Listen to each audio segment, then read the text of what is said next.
Alright, we got an interesting specimen here. How big is this? Probably, what, 16-foot boat? Open this stuff up.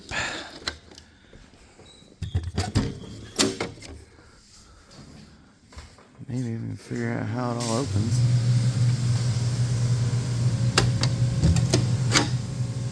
Okay, those are just live wells.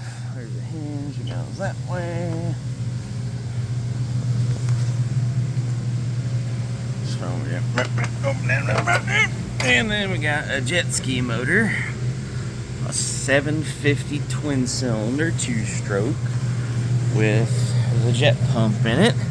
So they have manufactured all of this, mounted the pump in there with the jet ski engine, and they got a jet ski boat.